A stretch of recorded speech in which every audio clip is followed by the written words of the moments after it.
Hoy empezamos, aparte de oír a Joel, vamos a iniciar una serie de charlas, una serie de cosas de conferencias sobre lo que vamos a llamar castillos del siglo XX, es decir, fortificación del siglo XX en general. Alguna ya está colgada en la lista del canal de YouTube de cosas que hemos hablado en su momento de fortificación del siglo XX, de Clua de la línea P o de alguna cosa que he hablado yo de Ávila o cosas de esas. Pero vamos, ahora esta es la primera específica para este canal de castillos del siglo XX, que la idea de estas charlas es eso un poco. O sea, cuando se habla de fortificación del siglo XX, búnker, búnker, un búnker de hormigón. Y luego resulta que tiene una variedad y una cantidad de cosas, de personalidades de cada sitio. Pues vamos a ver si podemos ver un poquito cada una de ellas y ver, por eso, cómo son un poco las características de cada una de ellas. Y la primera que le ha tocado es la de la línea del Cinca, porque es la que está estudiando Joel Ametlla, que es nuestro conferenciante de hoy. Joel es un crío, porque según pone en su perfil, está nacido en el año 1990, que yo estaba en cuarto de carrera, o sea, cuando nació este hombre. Es arquitecto y está doctorándose con la tesis La línea del Cinca, Atlas de un sistema defensivo de la Guerra Civil 1936-1939. Ya sabéis que nosotros les pedimos a los conferenciantes que nos digan cómo quieren ser presentados. Me ha dicho que digamos esto y que es miembro y fundador del Grupo de Investigación de Espacios de la Guerra Civil Española, GRIEGC.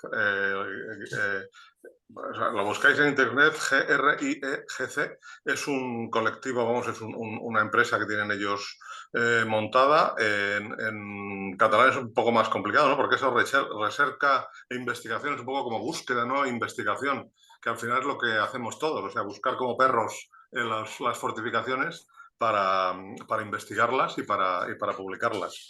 Y es uno de los dos pilares de este grupo. Joel es el arquitecto y Adrián Cabezas es el historiador y economista, ¿no? Porque ahora mismo tiene 2 tesis doctorales, es un verdadero experto. Y bueno, es raro porque Adrián quiere decir que normalmente el arquitecto suele tener más visibilidque el arquitecto, que el arqueólogo, que el historiador. En este caso, Adrián tiene más visibilidad que el arquitecto, y eso es una de las características que tienen ellos. Aparte eso de lo que decía antes Pilar, tú cualquiera que le hablas de Joel dice, sí, qué maravilla, no sé qué, no solo la forma de trabajar, sino cualquiera que haya ido a las cosas que tienen, a las jornadas que hacen de puertas abiertas o el centro de interpretación que tienen en Monzón o lo que sea, cualquiera te dice, qué maravilla, qué bien te atiende Joel, qué bien te atiende Adrián. Pues eso, vamos a tenerles hoy aquí, vamos a tenerle a Joel y que nos hable de la línea del Cinca. Yo ya le paso la palabra y que nos hable de esta línea de fortificaciones de la Guerra Civil. ¿Está silenciado? Voy a ver. Joel está aquí. A ver. Miguel, usuario, está activo, sí. Hola, Joel. Sí. Ahora, Joel. Hola, Joel. Hola. Sí, no, nada, pues empieza ya. Sí, ya puedo empezar. Bueno, estaba Sí. esperando que me dieseis el ok. Bueno, muchas gracias por la presentación. Veo que somos bastantes participantes. Me esperaba ser 4 y el cabo, así que por mí perfecto. Yo lo que planteo hoy es hacer una visita virtual a lo que sería la línea fortificada del Cinca. Es una línea que en su totalidad iba desde Broto, en el Pirineo aragonés, y finalizaba en el delta del Ebro. Aquí os he puesto un mapa con las 2 comunidades autónomas a las que podemos encontrar esta línea. Podemos ver que esta línea pues estaba en retaguardia del frente, en el punto, bueno, de una forma no paralela al frente, sino más bien secante, La parte más cercana al frente estaría a unos 20 kilómetros, que sería en la zona del Pirineo aragonés. Estás en la primera diapositiva, pasa. No Sí. está, vale. Entonces ahora dale a compartir. No, O sea, a compartir, ¿no? iniciar diapositivas. Ahora, ya está. ¿Sí? Vale, Sí, perfecto. ya está. Si hace falta, vuelvo a empezar, ¿eh? Sí, no, ya está. Bueno, lo que decía, la línea del Cinca la podemos encontrar entre las comunidades de Cataluña y Aragón y en su totalidad tiene unos 300 kilómetros de longitud y va desde Broto, en el Pirineo aragonés, hasta el delta del Ebro. Esta línea se construyó en retaguardia y esta línea no era paralela a un frente, sino que era más bien secante. A unos 20 kilómetros sería la parte más cercana, que sería en la zona de Broto y en el Pirineo aragonés. Y luego, en la zona del delta del Ebro, pues encontraríamos que estamos a más de 100 kilómetros del frente.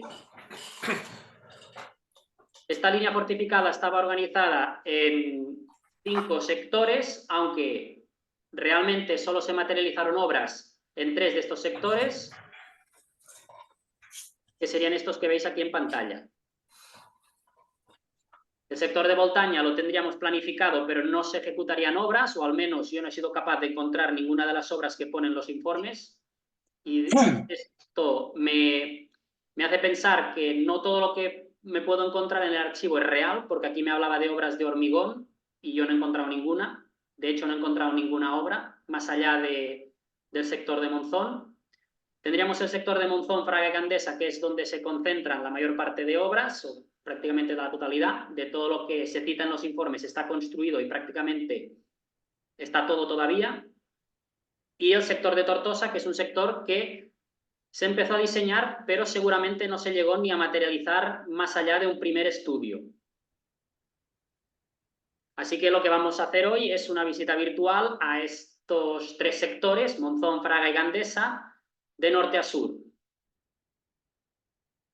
Todo aquel que quiera más información sobre esta línea defensiva la puede encontrar en el centro de interpretación que tenemos en Monzón. Hay gente que se me ha quejado del color de las paredes porque son de color rojo, así que para la gente que se ofende lo pongo en un color un poquito más discreto. Lo digo porque a medida que vayamos avanzando la presentación os daréis cuenta de que el patrimonio de la guerra civil o lo tratas con cierto mimo o te encuentras algunas cosas un poco curiosas. Lo digo sobre todo comparando en que todo lo que veremos ahora seguramente nadie lo ha hecho, sobre todo las cagadas, con otro tipo de patrimonio fortificado como podría ser, por ejemplo, un castillo. Luego, cuando lleguemos a este punto, sabréis a lo que me refiero, pero me gustaría mantener un poco el misterio y tener a la gente conectada esta horita que va a durar la charla. Aquí en el centro de interpretación, pues, podemos ver un poquito la historia de esta línea, pero sobre todo tratamos el tema de la fortificación. Podemos ver un mapa donde tenemos de esta zona que os he explicado que se construyeron las obras. Todo esto, si vamos haciendo zoom a este mapa, veremos que la línea se compone en sectores. Estos sectores tienen diferentes posiciones defensivas. Y estas posiciones defensivas podemos ver que, aparte de lo que hay dibujado en el mapa, encontramos más cosas. Por lo tanto, a mí me gusta siempre recomendar la línea de Cinca a cualquiera que entre en el mundillo de la fortificación del siglo XX, y es que es la primera línea que se construyó durante la Guerra Civil Española y, sobre todo, es una línea teórica, porque se empezó a construir al principio de la guerra y cuando tuvo que entrar en combate apenas se utilizó. Por lo tanto, encontramos, para aquellos que quieran empezar a aprender, qué es un centro de resistencia, qué es un punto de apoyo, cuánta gente tenía que estar formando una sección, pues todo eso lo encontramos muy bien detallado en el patrimonio que todavía nos queda. Podemos ver que tenemos diferentes agrupaciones defensivas, ¿no? En este caso tendríamos un elemento de resistencia que es este círculo rojo, donde mi trabajo consiste en cada una de estas posiciones defensivas hacer planos. Obviamente no vamos a hacer toda la línea viendo planos, sino que lo vamos a hacer viendo fotografías, pero que la gente entienda que tras estas fotografías hay un trabajo de estudio haciendo planos, es decir, mi trabajo no es un trabajo fotográfico. donde podemos llegar a un nivel de detalle tal que así. Obviamente, en función de la escala en la que trabajemos, pues encontraremos más o menos detalle. Si empezamos con el sector de Monzón, todos los puntos rojos son los sitios donde hemos intervenido. Los que no tienen puntos son sitios donde no se ha intervenido o ha intervenido otros grupos. Empezamos por Naval.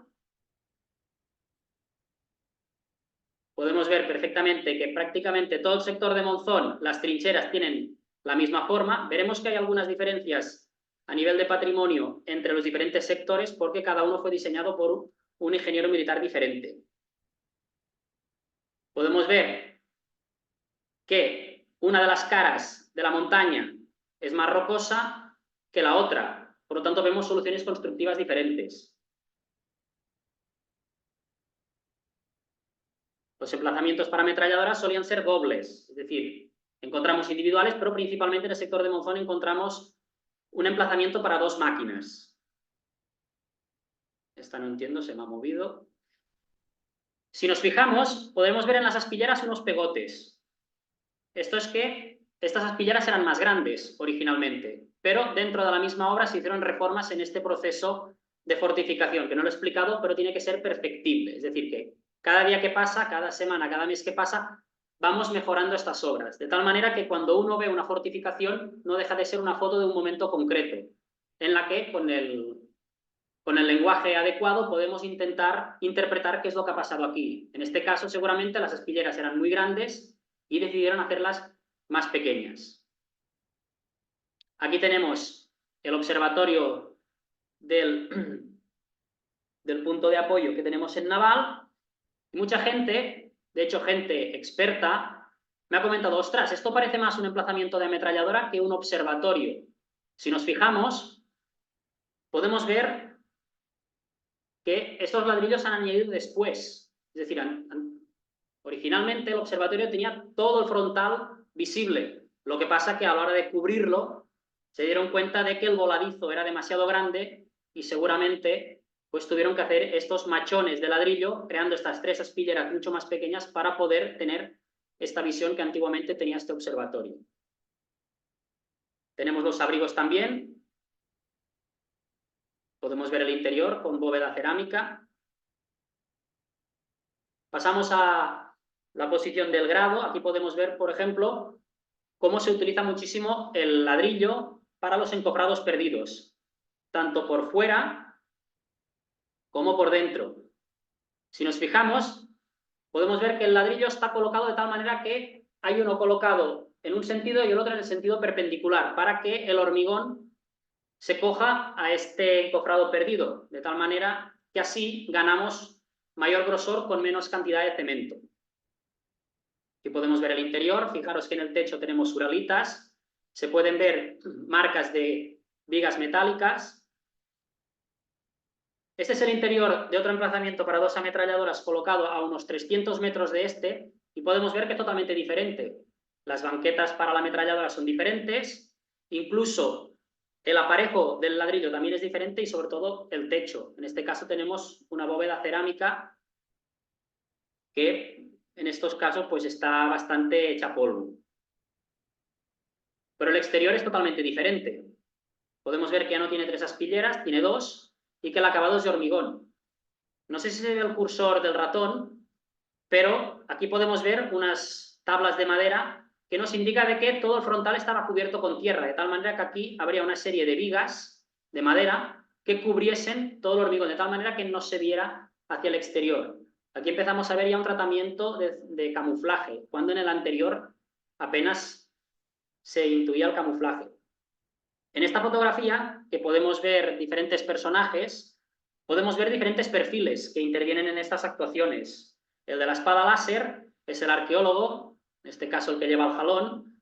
Al fondo podemos ver una restauradora, yo que soy el que está sentado arriba, que soy el arquitecto, y el historiador militar, en este caso el que está apoyado.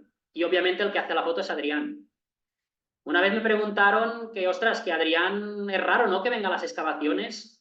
Y le dije, ¿cómo? Si Adrián viene a prácticamente todas las excavaciones, Adrián es mi compañero. Ah, es que como nunca salen las fotos, le digo, hombre, no te jodes, el que hace las fotos. Pero mucha gente se piensa que Adrián está en el despacho o en el archivo y nunca está a pie de obra. Y es porque él siempre hace las fotografías. Podemos ver en la posición del grado también trincheras, también del estilo con la banqueta de tirador, aunque aquí apenas se aprecie. Podemos ver también elementos bastante curiosos, esos son depósitos de agua, pero son depósitos de agua hechos para la construcción de las fortificaciones, no para el uso después de la tropa en caso de tener que estar en combate, sino que son pequeños depósitos de más o menos metro por metro, algunos quizás un poco más grandes en función de la obra, que es para almacenar el agua, para poder hacer la mezcla del hormigón. El hormigón necesita agua. Por lo tanto, este agua la tenemos que almacenar en algún sitio.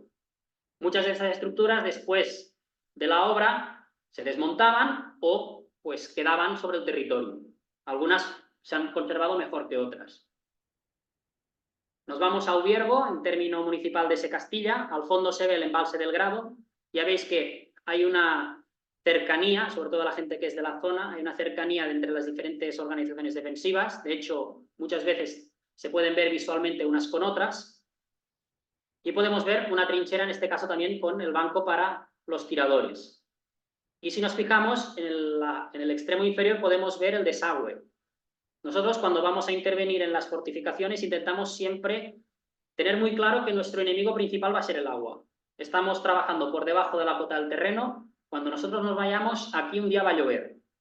Y el día que llueva, pues tenemos que pensar cómo este agua va a marchar.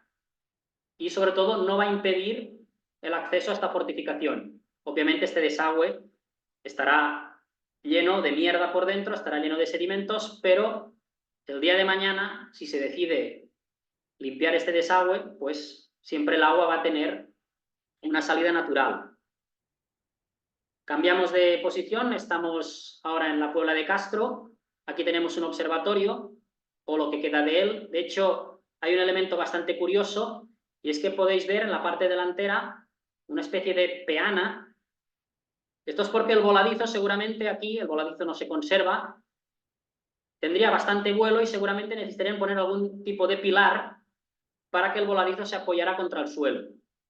De tal manera que no necesitasen empotrar tanto las vigas de hierro y tuviese mayor resistencia. Saltamos a la posición de estada. Aquí podemos ver unas fortificaciones.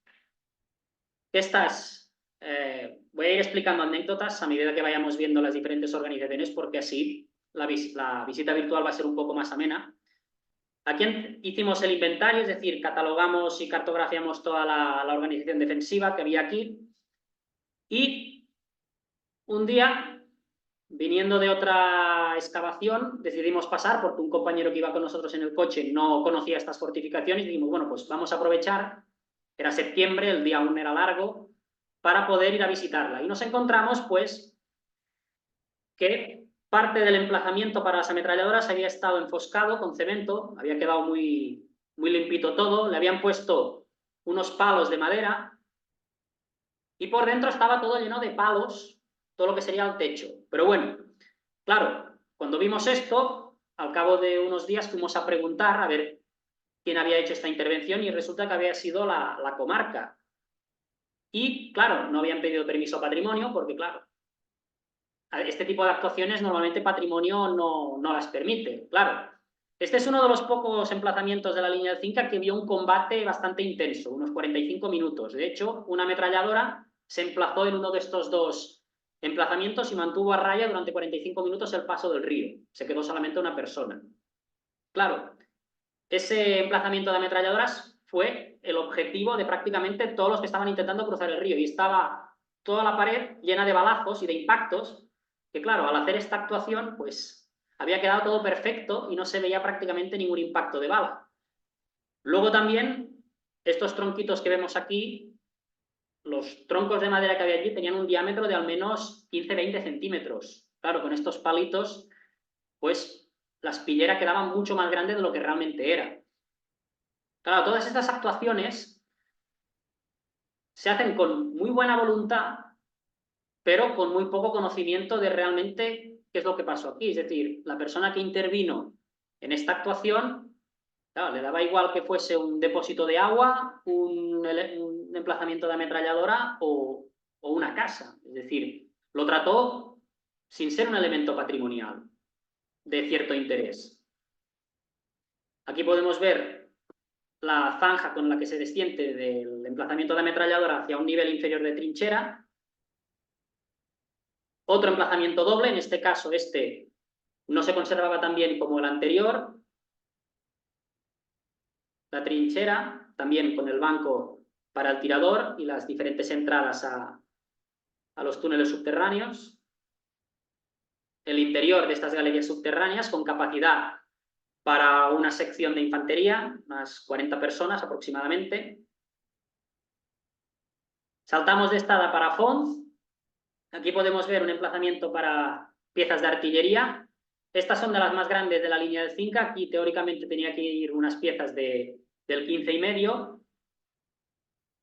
Y si nos fijamos, pues podemos ver que prácticamente todo el techo ha desaparecido. Era un techo formado por raíles de ferrocarril y un entrevigado cerámico.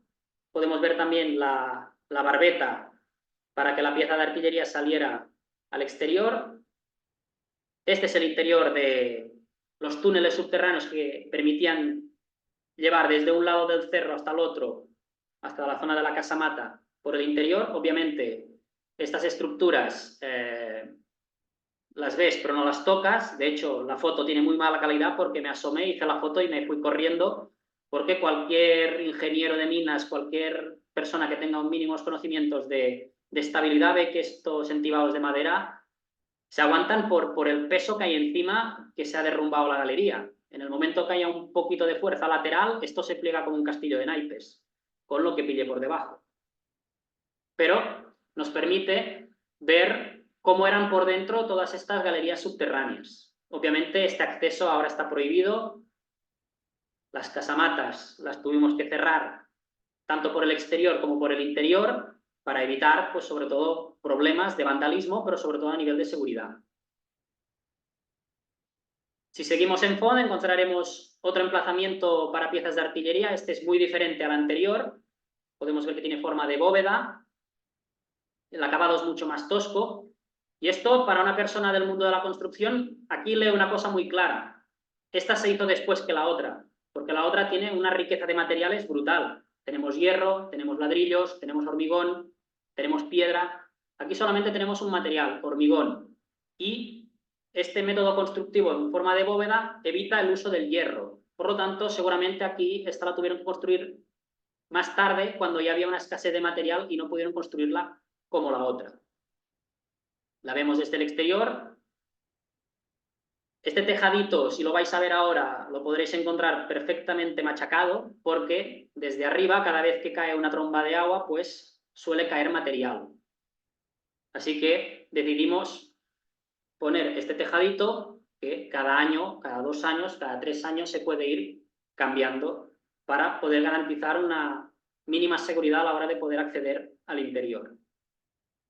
Y como siempre, los depósitos de agua para el hormigonado de todas estas casamatas. En este caso, este depósito no estaba en superficie, como en el caso del grado, sino que está enterrado, y esto ha hecho que se pudiera conservar mucho mejor. Saltamos a Castejón del Puente, emplazamientos para ametralladora, abrigos para personal, el interior de las galerías para conectar todos los emplazamientos de ametralladora, otro abrigo para personal. Aquí a mano derecha podemos ver la entrada al polvorín. De hecho, si os fijáis, está elevado respecto al nivel del suelo, de tal manera que en caso de que entrase agua por la puerta, la zona de polvorín siempre quedaba un poco más elevada y seca de la zona donde estaba la tropa. El observatorio en la parte de arriba, vemos que es totalmente diferente al que hemos visto en el caso de Naval. Las trincheras, aquí estas trincheras todavía no estaban terminadas con los ladrillos, como lo hemos visto en el caso del grado. Aquí podemos ver que ya empiezan a poner una primera hilera en el arranque de la banqueta. Y aquí me gustaría hacer una pequeña parada, porque Castejón del Puente es el único sitio donde se intervino antes de que llegásemos nosotros. Es decir, nosotros llegamos en 2017 a la zona del Cinca y Castejón del Puente fue uno de los primeros sitios en Aragón donde se recuperaron estructuras. Esto fue más o menos alrededor de la primera década de los 2000, ¿no? Prácticamente se desconocía el tema de la memoria histórica, de la importancia de las fortificaciones del siglo XX, pero claro, uno de los primeros trabajos que tuvimos que hacer fue limpiar el váter de las trincheras. Cuando nos dijeron esto, claro, nosotros dijimos, un váter en las trincheras. Claro, supongo que se puede intuir en el fondo una especie de lavabo, ¿no? En el medio del monte, ¿no? Aquí este trabajo fue bastante curioso porque tuvimos que limpiar un váter en medio de un monte. Y este es el váter que tuvimos que limpiar. Es decir, esto originalmente era un emplazamiento para ametralladora. Y cuando se hizo un campo de trabajo de albañilería para reconstruir parte de las estructuras, porque ya veis que prácticamente todo el material es el ladrillo, pues a alguien se le ocurrió la gran idea de aprovechar uno de los emplazamientos para ametralladora, seguramente era el que estaba más machacado, porque por el exterior el estado de conservación era muy, muy malo, y construir un baño. A nadie se le ocurre coger un elemento patrimonial fortificado de otras épocas y construir un baño dentro. De hecho, ahora porque estaba seco, pero podéis ver hasta dónde llegaba el agua cuando se inundaba, ¿no? Adivinar quién lo tuvo que limpiar esto. Y sobre todo, a la gente que visita este espacio, lo primero que hicimos fue cerrar la puerta con llave. Es decir, que a nadie se le ocurriera, una vez llegado hasta aquí, utilizarlo. Entonces, cuando uno visita este espacio, esta puerta está cerrada. Básicamente porque después de visitar los túneles subterráneos, ir de un lado al otro del Tozal, claro, llegar aquí y ver esto, como cuando te dan una bofetada para despertarte, dices, ostras. Pero bueno, esto parece ridículo, pero veremos que no es tan poco habitual. Es decir, hemos visto el enfoscado de los sitios donde hubo balazos, entonces como si ahora al Congreso de los Diputados viene el albañil y dice, no, y estos agujeros de bala, vamos a taparles que quedan mal. No, coño, eso es historia. Por lo tanto, vamos a intentar darle un tratamiento acorde a lo que es. Pero bueno, tampoco me quiero entretener mucho más con esto y que os quedéis con la imagen del baño. Saltamos a otra organización defensiva, en este caso en Selwa. Este es el primer sitio donde fuimos a trabajar. Estamos en la ermita de San Salvador. Podemos ver en este emplazamiento de ametralladora unas maderas originales de las aspilleras. A día de hoy estas maderas ya prácticamente han desaparecido. El interior del emplazamiento doble para ametralladora. Otro de estos emplazamientos. Podemos ver que la banqueta de la ametralladora es algo tan ridículo como una hilera de ladrillos y relleno con tierra.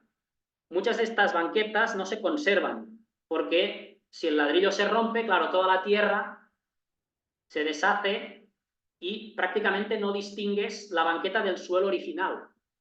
Crees que es un relleno que se ha tirado después o parte del camuflaje del techo. Y por lo tanto es muy difícil encontrarte las banquetas enteras, como en este caso. Bajamos a la zona de la carretera Sariñena, también emplazamiento doble para ametralladoras. Las trincheras, también con el banco para tirador, y podemos ver unas marcas en la pared. Esto era para empotrar pilares de madera para todo el techo de la trinchera. Estas trincheras llevaban techo. Lo que pasa que a día de hoy pues este techo no se conserva. Era principalmente techos de madera, de uralita, materiales ligeros que se cubrían con tierra, se ponían unas hierbas encima para camuflarla y pues quedaba toda la trinchera cubierta de tal manera que si llovía era muy poca el agua que se filtraba, ya que la escupía para afuera o para la parte de delante. Aunque entrase agua dentro de la trinchera o durante el proceso hasta que no se construyera la cubierta, podemos encontrar unos elementos. A lo largo del banco veis que el banco está interrumpido por una especie de muro de hormigón. Aquí iba un desagüe. De hecho, el agua que podía filtrar se metía por aquí y desaguaba. Esta zona donde el terreno es muy llano, la zona de la ermita era muy fácil.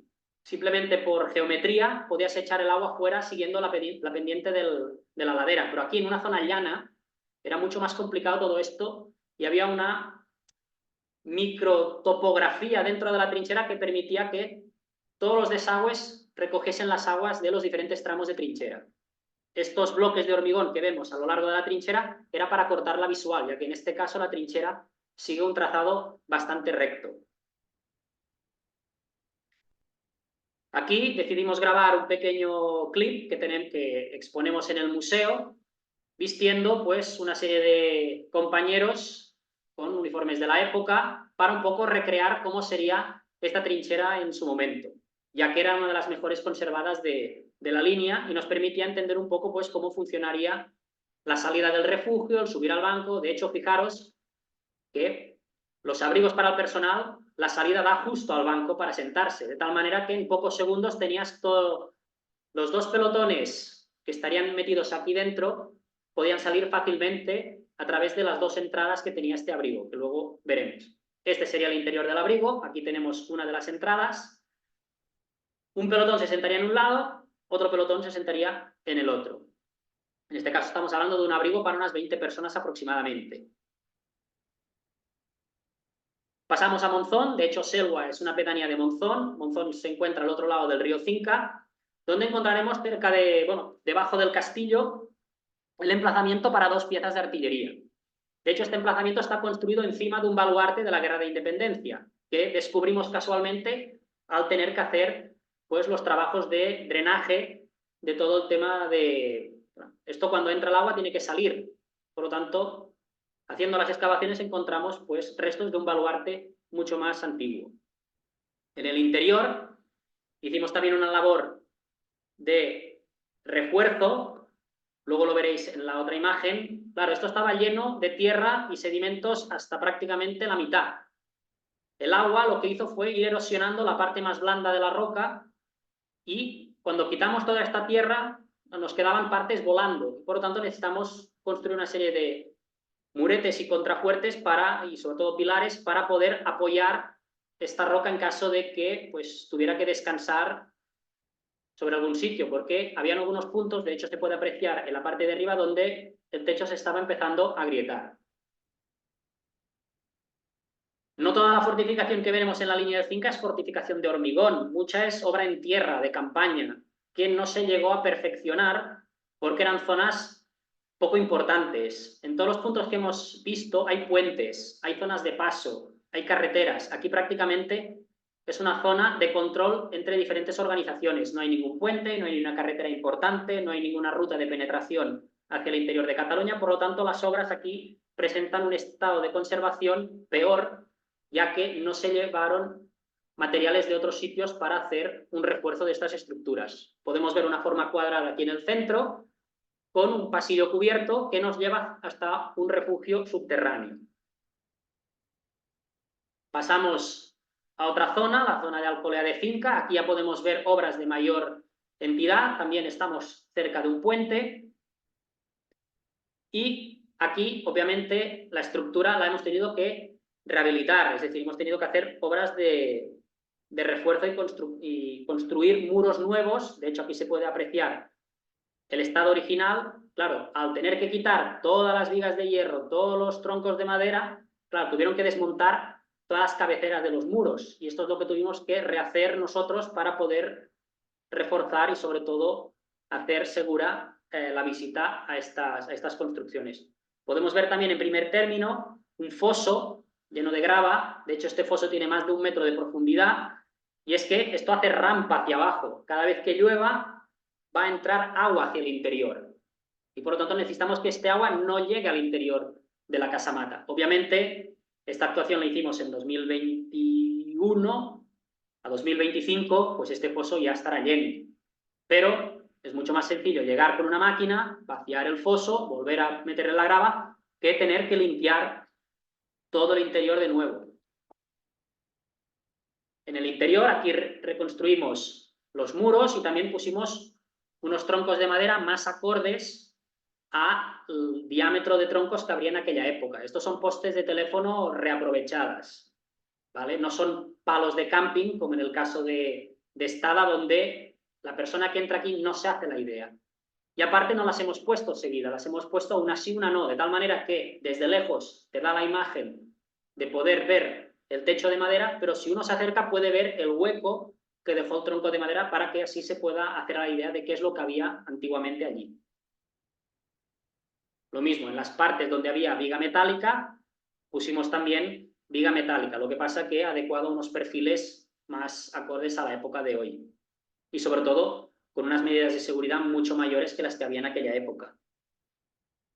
También el muro hicimos una serie de agujeros porque aparte de ser muros que sujetan un techo, también son muros de contención, de tal manera que cuando llueva el agua siempre pueda salir de la parte de atrás del muro y la estructura siempre pueda descansar lo máximo posible. Obviamente no todas las estructuras de Alcolea están así, la gran mayoría se encuentran en este estado, prácticamente sin tocar. En Alcolea, uno de los pocos emplazamientos de ametralladora que recuperamos, encontramos este pollete hecho con piedras encima de la banqueta original. Claro, al principio de la guerra, cuando se diseña la línea del Cinca, la ametralladora principal era la Hotchkiss, la reglamentaria del ejército. Cuando tuvo que entrar en combate la línea del Cinca, la principal ametralladora que disponía el ejército republicano era la Maxim, soviética, mucho más bajita. Por lo tanto, muchos de estos emplazamientos se tuvieron que adaptar, a veces deprisa y corriendo, para poder emplazar ametralladoras que no eran las Hotchkiss cuando venían. Luego veremos que en algunos sitios solucionaban este problema de forma diferente.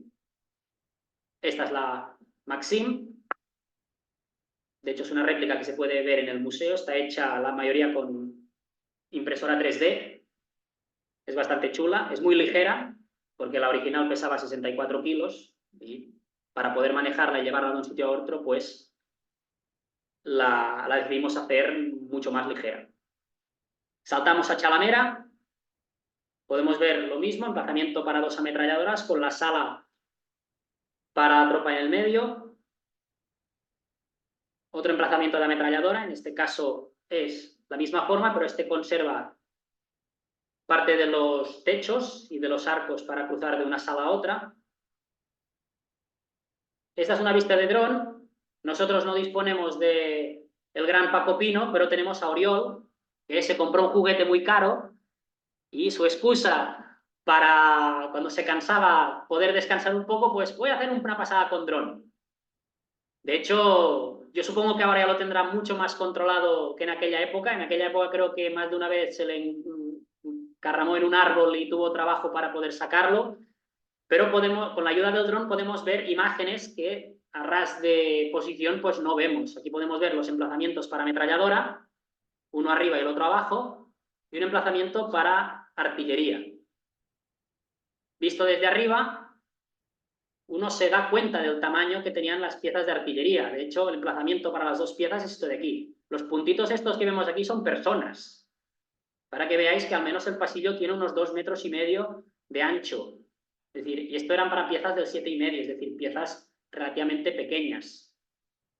Aquí podéis ver cómo estamos empezando a recuperar el túnel del Polvorín.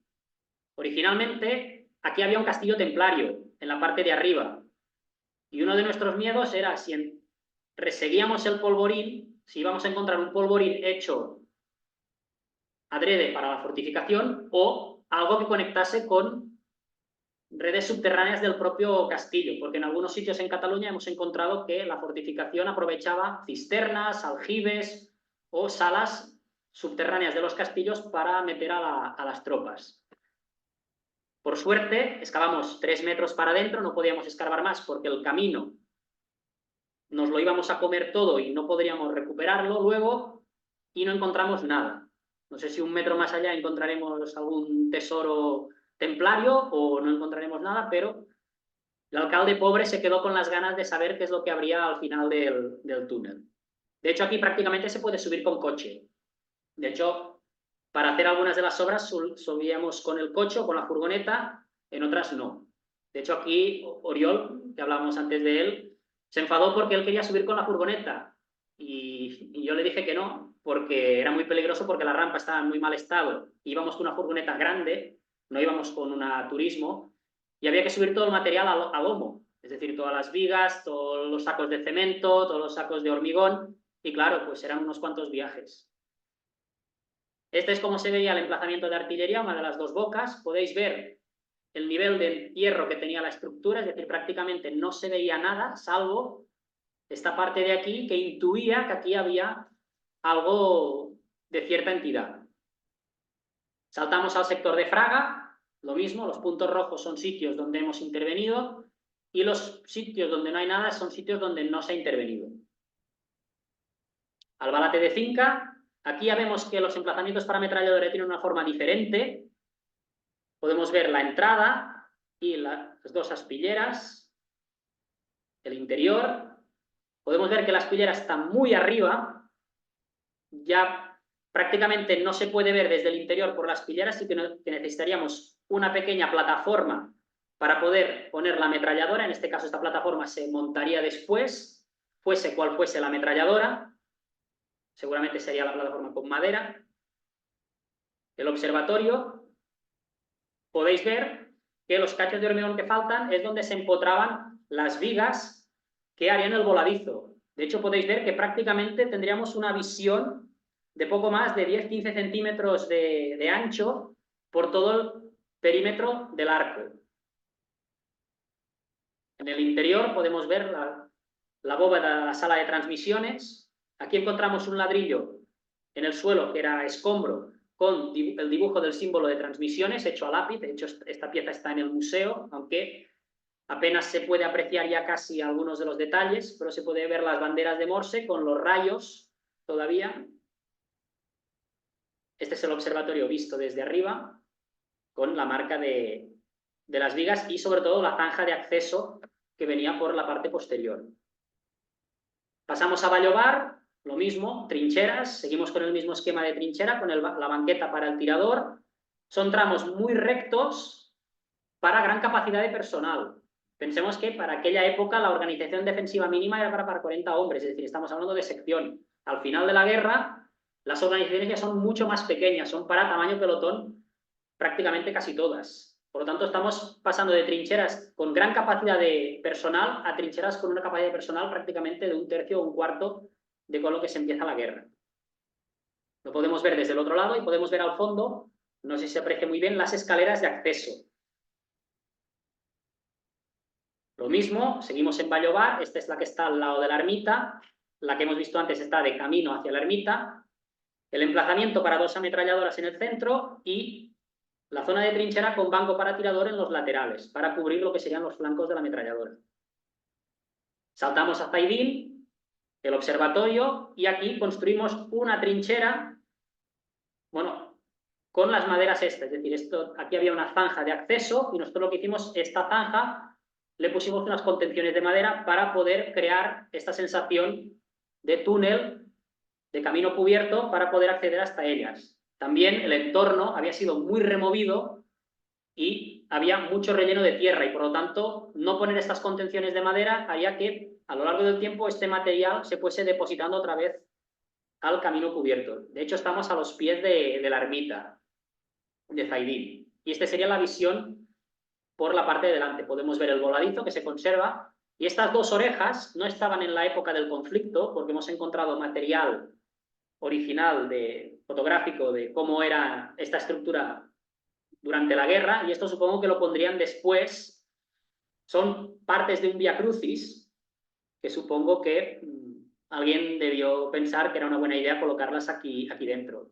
Seguramente en los años 50 quizás, porque el cemento tiene prácticamente la misma coloración y el mismo desgaste del tiempo que el resto de estructura.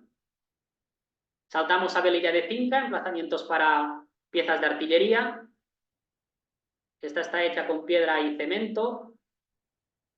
Podemos ver la zona de la entrada. Aquí es curioso porque los depósitos de munición están elevados, pero con arco, es decir, no se ha construido el muro como en la otra parte.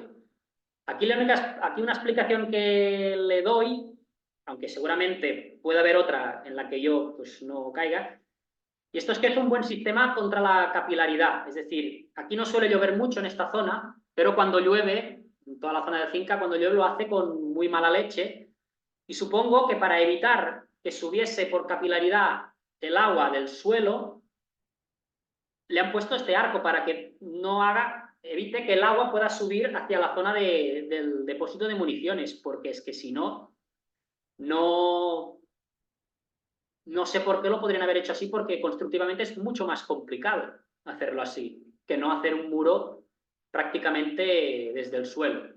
Pero bueno, si alguno del chat, porque seguramente habrá algún arquitecto, algún ingeniero o alguien que controle de este tema, encuentra alguna lógica, pues está bien recibida cualquier aportación. Saltamos a Fraga, emplazamiento para 2 ametralladoras. Aquí podéis ver una foto hecha con el dron, estábamos trabajando dentro, para que veáis un poco el tamaño de estos emplazamientos dobles para ametralladoras. Son estructuras muy grandes. De hecho, los interiores suelen oscilar, el más pequeño de 2 por 2 metros, y lo habitual es unos 2,5 por 2,5, aunque hemos encontrado estructuras que llegan hasta casi los 3 metros de lado. En el interior podemos ver que ha sido prácticamente arrancado todo vestigio de metal, todo el emparrillado de paredes, techo, que aquí, pese a tener el techo con bóveda cerámica, había unos armados que iban resiguiendo los nervios de la bóveda. Otra estructura para ametralladora muy cercana a la que hemos visto, y también lo mismo, arrancado todo el emparrillado metálico, y aquí pues queda todavía pues un raíl de ferrocarril a modo de espera. Saltamos a Mequinenza, en este caso también lo mismo, estructura para 2 ametralladoras, las marcas del emparrillado, tanto por todas las paredes. Esto nos indica que cuando se construyó esta estructura había abundancia de metal, porque no es habitual encontrarnos en otros sectores los emparrillados metálicos en las paredes. Emplazamiento para pieza de artillería. Aquí la visión es un poco distorsionada porque la hemos hecho con ojo de pez. Podemos ver los raíles de ferrocarril colocados en vertical para el hormigonado de los siguientes niveles y toda la forma que tiene pues, la zona de entrada. Y aquí en el fondo, fijaros que hay una cabaña de piedra. Esto es el interior de la cabaña de piedra. Es decir, esta cabaña se construyó después de la guerra encima de la casamata de artillería. De hecho, desde el satélite apenas se ve, pero si uno va por la zona encontrará que prácticamente es la misma casamata, pero en este caso alguien le construyó una cabaña, y no pequeña, encima. No sé si en su momento habría alguna especie de techo, porque la entrada está mucho más elevada, pero esto es lo que nos hemos encontrado. Si seguimos en Mequinenza, en la zona del castillo, en la parte de atrás hay unos baluartes, y en uno de estos baluartes está agujereado en la pared 2 aspilleras, supongo que aquí en la imagen se pueden apreciar bastante bien, para un emplazamiento para 2 ametralladoras. De hecho, esta estructura está por debajo de la cota del terreno, aquí podemos ver un desagüe. Por lo tanto, el acceso se haría con un túnel que permitiese entrar al interior. Yo he entrado aquí dentro con los guardias y todo, y en principio está todo cegado la parte de arriba, es decir, seguramente se taparon después con material de obras que se hicieron en el interior de la fortaleza, es decir, el escombro supongo que lo echaron a los túneles y a la trinchera o la zona de zanja de entrada. Pasamos al Matret, aquí podemos ver emplazamiento para ametralladora, también con un pequeño camino cubierto de hormigón en la parte de atrás, el observatorio para la artillería, el interior de alguno de los abrigos subterráneos, otro emplazamiento de ametralladora. Este está construido en galería de mina, de hecho el túnel que habéis visto antes corresponde a esta obra. Otras obras no están tan bien conservadas, sino que están llenas de escombros. De hecho, en el fondo, no sé si se aprecia, pero se puede ver un marcaje en la pared. Esto es para empotrar una de las patas del trípode de la ametralladora, justo al lado hay otra.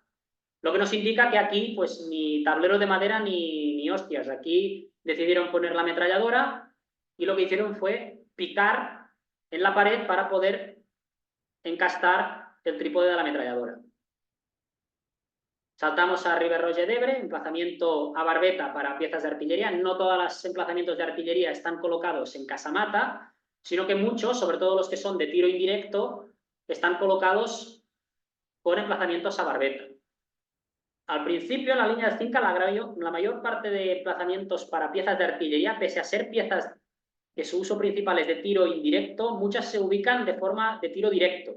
Es decir, muchos emplazamientos del 7,5 están colocados en la parte frontal, en un saliente, en las crestas militares, que no tiene mucho sentido porque el tiro directo con esas piezas no tiene mucho sentido. Sí que tiene más sentido en épocas posteriores, la Segunda Guerra Mundial, donde los blindados sí que necesitas un proyectil mucho mayor que un 45 milímetros o con un 20 milímetros, pero normalmente las principales obras para tiro indirecto son a barbeta, y las que tienen rol de tiro directo, aunque también de tiro indirecto, están construidas en casamata.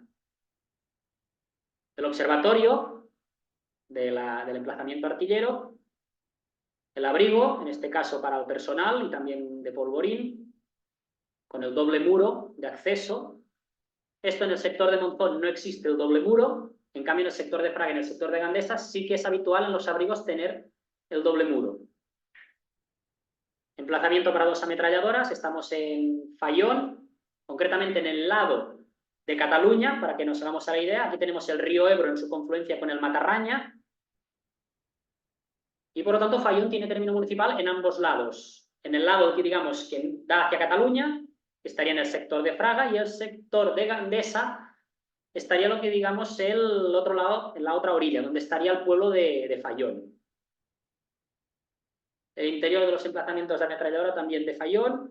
En este caso aquí se conservaban las bóvedas cerámicas. Y otro emplazamiento, en este caso también en Fayón, en el que no tenemos bóveda cerámica, sino que aquí se cubrió con rollizos de madera. Seguramente este emplazamiento de ametralladora estaría sin techo, y durante la batalla del Ebro los republicanos lo techarían, en este caso con una cubierta ligera. De hecho, hay estos troncos de madera y luego encima hay un palmito de hormigón, pero hormigón muy pobre, es decir, seguramente fue una solución de circunstancia. Lo mismo, los abrigos con el doble muro. Saltamos al sector de Gandesa. En este caso aquí los puntos son de color amarillo, porque aquí nosotros no hemos intervenido en la recuperación, sí que lo han intervenido otros colectivos, otros arqueólogos, de los cuales la mayor parte de las obras las han hecho el grupo de Pere Rams, si alguno lo conoce. Tú, Pablo, seguro que los conoces porque coincidimos en Tortosa. Emplazamiento de Fayón, aquí este grupo de fortificaciones lo recuperó no sé quién, pero no lo hizo muy bien, o la persona que lo hizo no tenía muchos conocimientos de fortificación o simplemente de arqueología, porque podemos ver el tamaño del túnel, pero si nos vemos aquí podemos ver que la excavación está hecha como si fuese una trinchera para personal. Es decir, tenemos una boca de entrada de prácticamente 1,80 m, pero en cambio el acceso está hecho como si fuese una trinchera o una zanja de 80. Lo podemos ver aquí, se limpió la trinchera de acceso o la zanja, y podemos ver que aquí no sabemos por qué esta parte de aquí no la retiraron, es decir, por qué no hicieron la excavación conforme al tamaño de entrada. Pero bueno, yo supongo que aquí la persona que dirigiría esta excavación no sería arqueólogo, porque es bastante sencillo. Pero bueno, en todo caso, la fortificación esta ha sido excavada, es decir, ha habido un proyecto. Saltamos a la Pobla de Massaluca. De hecho, lo de Fayón, que queda al lado del pueblo, es muy poca la obra que se conserva. Pobla de Massaluca, aquí tenemos también el doble muro, en este caso hecho con piedra y cemento. Fortificaciones de la Punta del Duc, uno de los sitios recuperados como los espacios de la batalla del Ebro.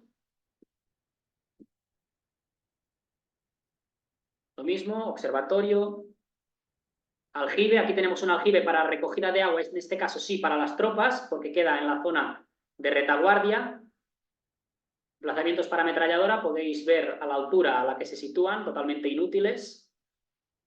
Obviamente no todos los emplazamientos están recuperados, ya que el sector de Gandesa es el que más obras se construyeron, y por lo tanto Es mucho más difícil encontrarte obras recuperadas como en el sector de Monzón o el sector de Fraga, donde el sistema de fortificación era en un orden más concentrado. Podemos ver en el interior de las galerías pues, el uso masivo del ladrillo, el interior de los abrigos, observatorio con abrigo en la parte de atrás, ya estamos en la zona de batea, observatorio. En este caso es un emplazamiento para piezas de artillería, lo que sería el camino de acceso, el camino cubierto. El interior de un abrigo para un par de secciones. Emplazamientos de ametralladora. Voy un poquito más rápido porque difícilmente lo que pueda decir ahora no lo he dicho, ya lo he dicho antes. Podemos ver también los raíles colocados de forma vertical, los depósitos de agua para la construcción de las fortificaciones. Normalmente estos depósitos suelen encontrarse o al mismo nivel que la fortificación o por encima, nunca por debajo. Lo mismo, emplazamiento para ametralladora, donde se le ha arrancado todo lo que sería el frontal. Camino cubierto para piezas de artillería, en este caso en la zona de Caseres.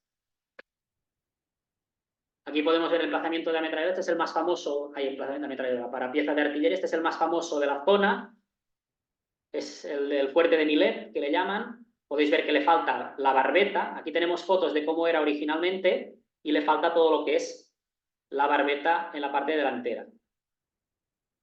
Este sí que la conserva, podemos ver incluso que tiene hasta un pequeño desagüe para recoger el agua que podía bajar desde el terraplén. El observatorio, bastante curioso por las formas.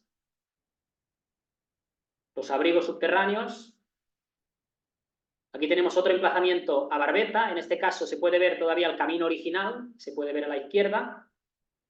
Emplazamiento para dos ametralladoras, este está hundido, y este sería la parte interior, con el arranque de las banquetas, y obviamente pues todo el interior pues saqueado para quitar el hierro. Llegamos a las catedrales del Cinca, aquí en Caseras, donde podemos ver uno de los abrigos subterráneos que conectan dos emplazamientos de ametralladora, podemos ver estas formas bastante curiosas y poco habituales en fortificación. Terminamos ya en Horta de Sant Joan, donde podemos ver otra vez emplazamientos para dos ametralladoras, observatorio, en este caso el observatorio está en fase de construcción. Si vemos el entorno podemos ver que estamos a una altura bastante considerable respecto a la cota del terreno. Emplazamiento para dos ametralladoras, aquí no sé si se aprecia muy bien, pero al fondo podemos ver la marca para encastar lo que sería la banqueta que se hiciera, ya sea con viga de hierro, con viga de madera, y detalle importante, podemos ver estas piedras que coronan prácticamente todo lo que sería la parte superior del muro, y es que aquí el hierro ya empezaba a ser bastante escaso, y para ir conectando los diferentes niveles del hormigonado, en vez de meterle el hierro, le poníamos piedras de punta para poder atar los diferentes niveles del hormigonado. Aquí podemos ver estos detalles un poquito más cerca, donde se encastaba la banqueta y los detalles de las piedras para hormigonar el siguiente nivel. Otra entrada para emplazamiento de ametralladora, emplazamiento doble con un pequeño depósito de agua en el interior, en este caso seguramente para el uso de la tropa o quizás de las ametralladoras en caso de que estas estuvieran refrigeradas por agua. Emplazamiento de artillería en Casamata. Y hasta aquí. He tenido que ir un poquito rápido porque es que si no el tiempo se nos echa encima y prefiero que no sea un monólogo mío, sino que haya un poco de interacción con los participantes. Pues muchas gracias. ¿Se me oye, no? A ver, sí, espera. ¿Se me oye, no? ¿Se me oye? Sí. Que muchas gracias, Joel, por este recorrido virtual que nos has hecho. La verdad es que es asombroso la cantidad de fortificaciones que hay, o sea, porque yo sé que en Madrid dicen, uy, ¿cuántas hay? No sé qué, pero la verdad es que todas estas líneas fortificadas del Cinca, del Cinturón de Hierro Bilbao, de todo esto, de verdad son verdaderamente asombrosas la cantidad de fortificaciones que hay. Las características tan diferentes que hay, ¿no? También. Y sí, y eso, o sea, a mí me asombra verdaderamente. Se dice o sea, que si hay 10.000 obras en el muro del Atlántico, que si es el... Yo creo que en España hay más, ¿sabes? Claro, no está convenientemente, pero coges el frente de Granada, el frente de Nules, el frente de... Las pones una detrás de otra y yo creo que nosotros en obras les ganaríamos, bueno, excepto al país Albania, ¿no? Que es el de el millón de no sé qué de obras. Pero yo creo que, o sea, desde luego en variedad y en curiosidad coges la fortificación del siglo XX en España y yo creo que, porque el muro del Atlántico evidentemente es estandarizado y aquí no. Vamos, que es una de las cosas que yo creo que deberíamos, que podemos poner en valor, el decir que es que la variedad que hay aquí es verdaderamente, pues eso, asombrosa. Entonces, a mí, yo, de lo que nos has puesto, lo que verdaderamente me asombra más son las trincheras rectas. No he visto ni un solo puesto de tirador. Es decir, quiero entender que son todas obras cubiertas, que son todas trincheras cubiertas como las del el cinturón de hierro, o sea, que no están a barbeta, porque me extraña no ver puestos de tirador, porque va contra toda la normativa a partir de mediados del 37, prohíbe este tipo de, vamos, o dice que se evite este tipo de obras, o sea, que se avance el tiro, o sea, no veo esas, o sea, es muy diferente. Aquí en el centro no vemos ese tipo y por lo que yo sé, la línea nacional tampoco por allí es así. O sea, ni un pozo de tirador, no hay, nunca hay Sí que hay, sí que hay. Sí Sí. que hay. Lo que pasa es que, a ver, la línea de Cinca se empieza a construir en un periodo, prácticamente se empieza a diseñar en julio-agosto del 36, es decir, los primeros trabajadores parten el 25 de agosto a fortificar, por lo tanto ya ha tenido que haber un estudio previo que suponemos que se hace durante el mes de agosto. A partir de finales de julio, cuando se estabiliza el frente de Aragón, ya se empiezan a planificar centros de resistencia, puntos de apoyo en la zona de retaguardia, y claro, es una fortificación. España no participa en la Primera Guerra Mundial, por lo tanto su experiencia es en el protectorado, es una guerra asimétrica, por lo tanto, otra cosa que llama mucho la atención es que no hay camuflaje en las obras. Tenemos fotos de cómo eran las obras en aquella época y están situadas en crestas militares totalmente visibles al enemigo. Claro, la experiencia que tienen todos estos militares es contra un enemigo al que ellos son superiores y por lo tanto ellos muestran su fortaleza al enemigo. Es decir, hey, yo estoy aquí, yo estoy controlando el territorio, eres tú el débil, ten cuidado. En el momento en que el enemigo tiene artillería, estas ubicaciones ya se consideran poco prácticas porque están en salientes, es decir, es muy fácil acertarlas porque no están en sitios cubiertos o mínimamente camuflados. También las organizaciones defensivas son grandes. Los pelotones al principio de la guerra tienen 21 hombres, no 10, como en el final de la guerra. Por lo tanto, las organizaciones mínimas son una sección, es decir, 2 pelotones, 40 personas. La sección eran 46 al principio de la guerra. Por lo tanto, hay mucha gente dentro de esa trinchera. ¿Qué pasa? España orográficamente no puede mantener un frente continuo, sobre todo en zonas poco pobladas, como es la zona del Cinca. Entonces, a medida que avanza la guerra, van atomizando estas fortificaciones para tener una continuidad al menos de fuego, no de trinchera.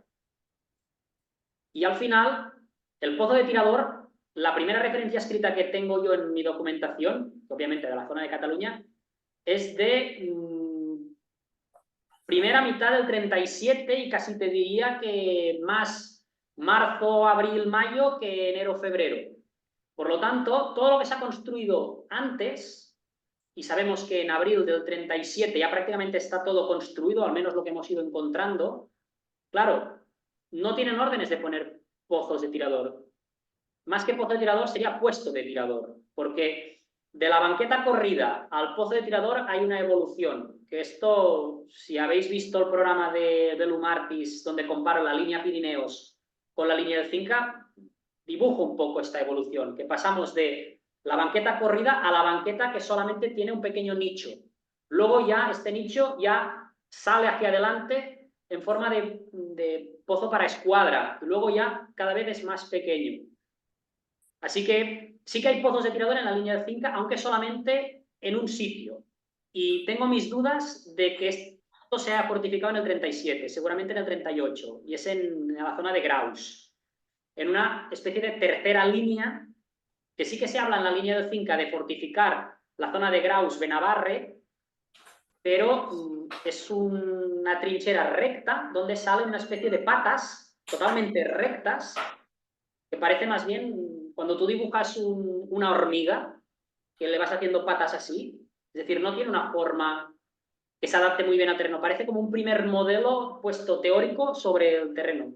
Y justo encima tienes un trazado diferente, es decir, como si hubieran hecho allí una especie de experimento.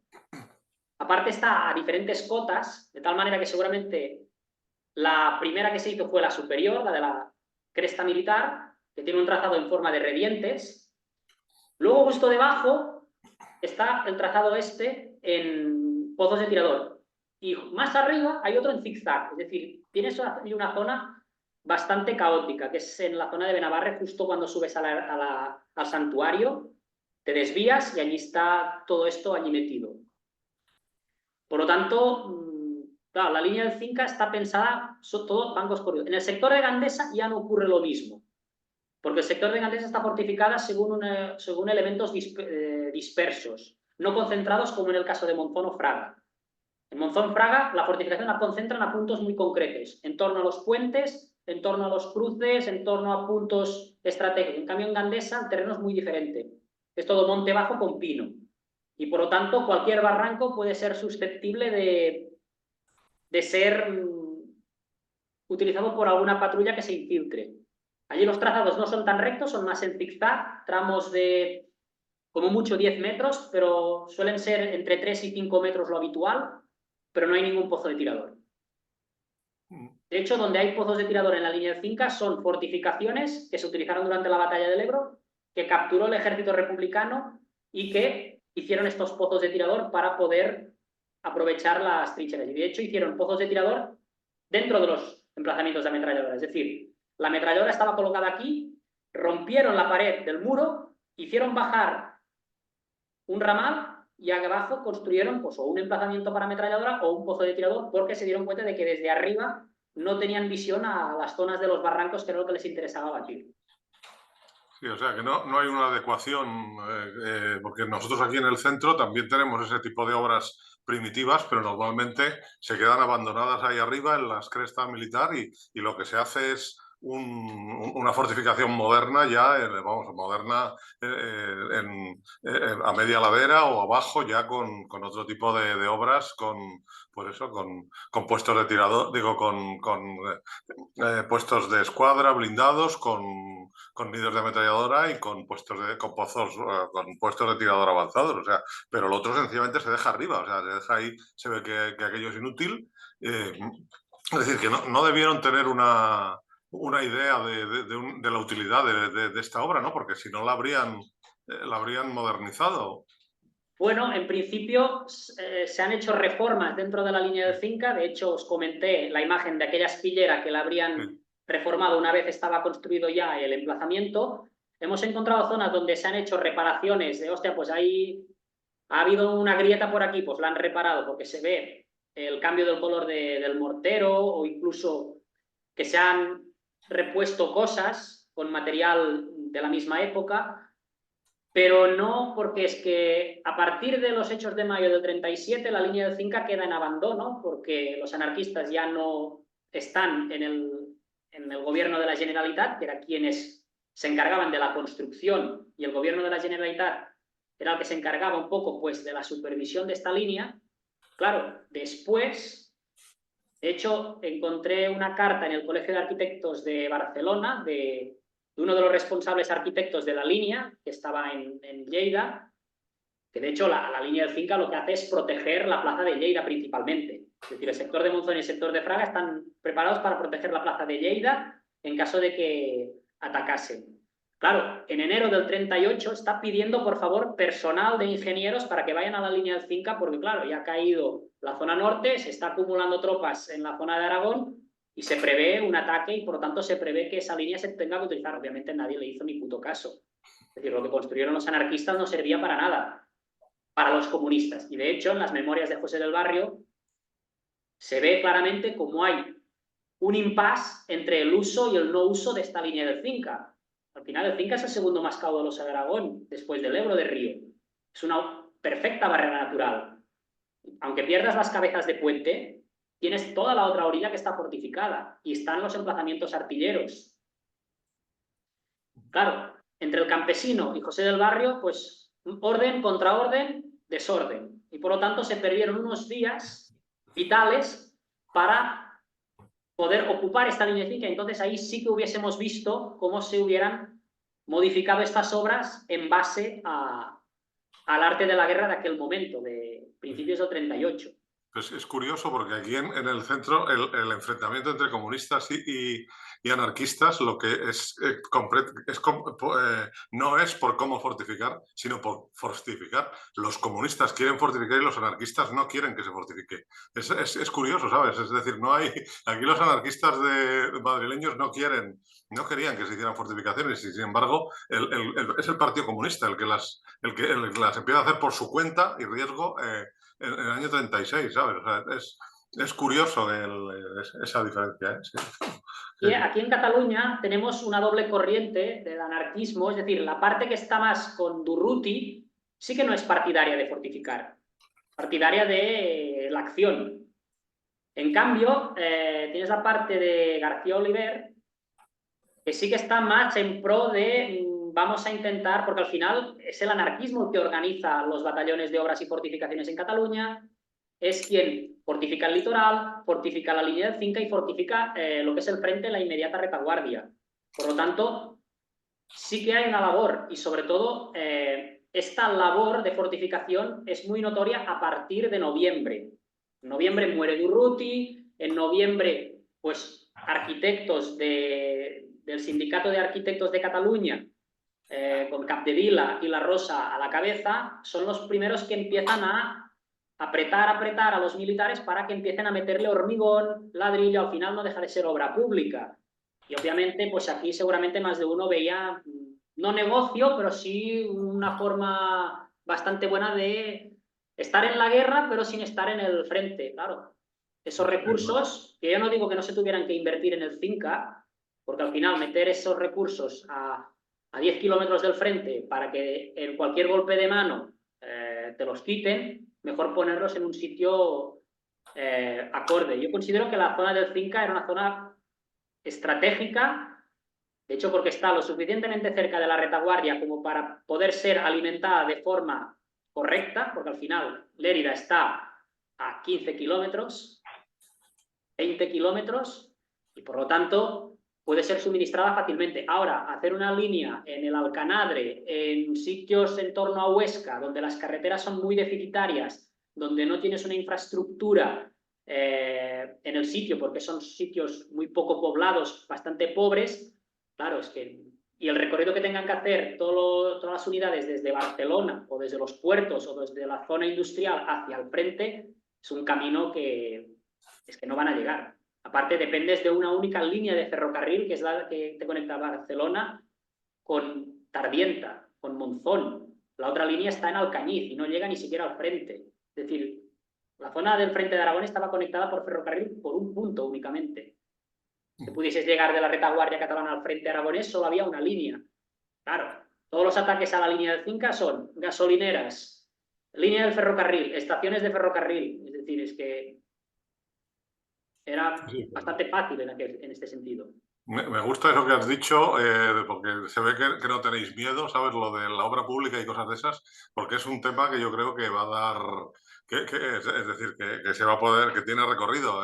Lo ha empezado Ángela Crespo en la zona de Toledo, pero vamos, que yo creo que eso va a dar recorrido. En la obra pública siempre lleva aparejado esa tentación, digamos, tanto para el emboscado como para la comisión. O sea, que eso, en el momento que empecemos a mirar por ahí, va a empezar a salir cosas feas, evidentemente. A ver, yo tildarlo de corrupción, no. como dice Ángela, hostias, yo, claro, al final, hostia, si tú A ver, estamos en España. Es decir, si yo cambio un saco de cemento por un par de gallinas, a ver, esto debía ser lo más habitual, porque con las gallinas comes, con el cemento no. Entonces, claro, lo que pasa es que en Cataluña, desde el primer momento prácticamente, se colectivizó todo. En otras zonas de España el proceso fue mucho más lento. Entonces, claro, te das cuenta de que para abril del 37 ya no hay cemento en Cataluña. Durante 20 días las obras están paradas, al menos en diferentes puntos del sector, porque te dicen es que no hay cemento. Coincide también con el boom de fortificación del litoral. Claro, el litoral son 300 kilómetros, pero es que estás justo al lado de los centros de producción. Por lo tanto, ostras, no pensamos en que las carreteras, cualquier camión, puede haber accidentes. Un camión cargado con no sé cuántas toneladas de material constructivo que se despeña por un camino o tal, ese material ya lo has perdido. Si llueve, ya has perdido ese material. Por lo tanto, sí que se gastó muchísimo material, pero hostia, yo sí que la obra pública es la obra pública, pero yo me refería más al hecho de tener a la gente entretenida que no al gastar material por material. Ya, una cosa lleva a la otra. Es decir, hostia... Perdona, hay una cosa, perdona Joel, solo a efectos de información. Sí. Por mi vida profesional yo tenía una oficina en Monzón y llevábamos todo el canal de Aragón y Cataluña. El canal de Aragón y Cataluña en los años 30 ya estaba construido desde 1900 y hay una red de caminos extraordinaria. Lo digo porque las obras públicas dan cultura a la gente. O sea, cuando estás en un lugar como este, yo en la época que que tenía esa oficina en Monzón, me divertí mucho porque aparte supongo que conoces el refugio antiaéreo que hay ahí en la oficina de la Confederación. ¿Lo conoces o no? Supongo que sí. No he estado nunca en esa zona. Ah, no, De no, en hecho, Monzón. el canal se tenía previsto utilizar como camino cubierto para poder llevar camiones por el interior. Era No. vaciarlo. Perdona una cosa, es que es curioso, o sea, yo estuve, en el tiempo que estuve allí, miré los archivos que teníamos, o sea, el archivo del suministro de agua, pues claro, lógicamente uno piensa que en la guerra el agua es un canal muy grande, o sea, para la gente que está oyendo, se tiene que imaginar un canal de unos 20 metros cúbicos por segundo, es una barbaridad, ¿eh? Es uno de los más grandes canales que había en 1900. Entonces, no hubo ninguna interrupción por culpa de la guerra del agua, nada. Es impresionante, o sea, yo estuve allí hace 30 años, en esa oficina, pero te puedo decir que la impresión que te llevas antropológica es de que la gente en un sitio que era más, digamos, más culto que otros, porque lógicamente un canal trae muchas cosas. Es magnífico. Esto que estáis diciendo tiene esta vertiente que os estoy diciendo yo. O sea, la gente estaba acostumbrada a usar sacos de cemento, a usar, por eso tantas vigas y tal. Claro, piensa que es un canal que tiene 100 kilómetros de largo. Es tremendo. Y encima era el que podía abastecer de comida a toda la parte que estaba roja de esta parte. O sea que no... te lo digo en el sentido de que a veces parece que muchos líos que han tenido los anarquistas, sí, pero allí anarquistas y todo esto podría ser como otro lado, pero tenían una capacidad de funcionar bastante buena. Te lo digo porque era un canal con todos sus caminos, sus acequias. Ningún día de la guerra, ningún día se dejó de dar agua. Es bestial esto. Esto algún día alguien tiene que estudiarlo esto porque es magnífico, vaya. No, y te puedo decir que, claro, los archivos están todavía allí, en la Confederación Hidrográfica, en la oficina de Monzón. De hecho, teníamos un museo que no sé si todavía está. Los guardas iban no con un fusil, pero sí con una escopetilla, ¿eh? O sea, porque lógicamente si un tío robaba agua, le pegaban un tiro y se acabó la historia. Perdona esta. Y luego te quería comentar una cosa. No.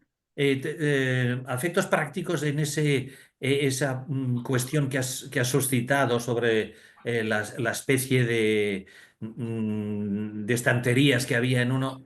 Hay muchos sitios donde hay que separar los detonadores de los explosivos. Esto es fundamental, ¿eh? Por eso hay, hay muchos sitios que hay esa especie de mesilla. ¿Sabes? La pregunta, tú has hecho una pregunta en un momento dado Sí. sobre una construcción que no entendías porque había una parte que parecía la bodega para guardar el vino y arriba el pan, ¿no?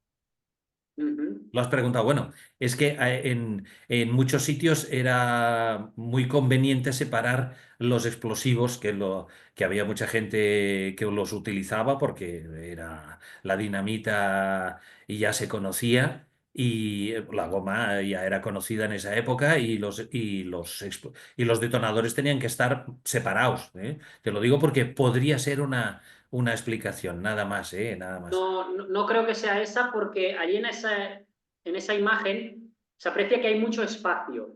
Y esto es porque nosotros bajamos un poquito más del nivel, porque normalmente en estas obras que quedan en la intemperie sobre tierra más o menos blanda, solemos bajar un poquito más para rellenarlo con grava.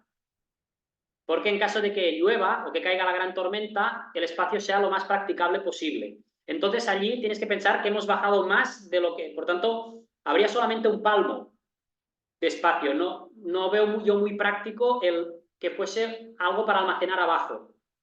Lo digo porque quizás la imagen puede dar a entender que hay como 2 pisos de alacén. Y respecto a lo de los anarquistas, en ningún momento hemos dicho que estuvieran desorganizados. De hecho, los informes de obra en algunos puntos nos decían hasta los metros cúbicos de tierra que movían, para que estos metros cúbicos de tierra poderse aprovechar pues, para hacer firmes de caminos o incluso para gestionar temas como el camuflaje en los techos y tal. El problema del caos es, esto pasa muchas veces en los partidos políticos. En un ayuntamiento manda un color, hay un cambio de tendencia, llega el nuevo y dice, ah, estos iban por la derecha, pues yo me voy a ir por la izquierda. O estos crecen en el pueblo por esa zona que mira hacia allí, pues yo me voy a crecer el pueblo por la otra zona. Para desacreditar, más bien. Pero bueno, gracias por la aportación. No, no, gracias a ti, es magnífico, ¿eh? Habéis hecho un trabajo, la verdad es que si hace 30 años lo hubiera podido ver, lo hubiera disfrutado de maravilla. Ahora ya no, ya no estoy a tiempo, pero iré a verlo, ¿eh? Gracias. Perfecto. ¿Quiere intervenir alguien más que levante la mano o lo haga saber de alguna forma? ¿No tenéis más preguntas? ¿Tienes tú alguna, Miguel Ángel? Bueno, yo no sé si se me oye, es que si pongo mi micro, salta aquí un pitido de estos horribles como la radio.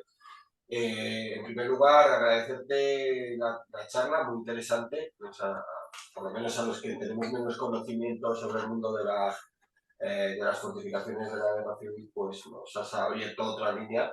Te quería preguntar si habéis podido establecer, y es una pregunta un poco así genérica, algunas pautas específicas comunes, porque parece que todo es diferente, y es que en las que hemos intervenido nosotros en la Comunidad de Madrid, salvo los QRs que ha documentado Pablo y que ha estado haciendo, pues es que parece que lo difícil es encontrar una tipología establecida, y más si hablamos del bando republicano, aunque bueno, sabemos que hubo una serie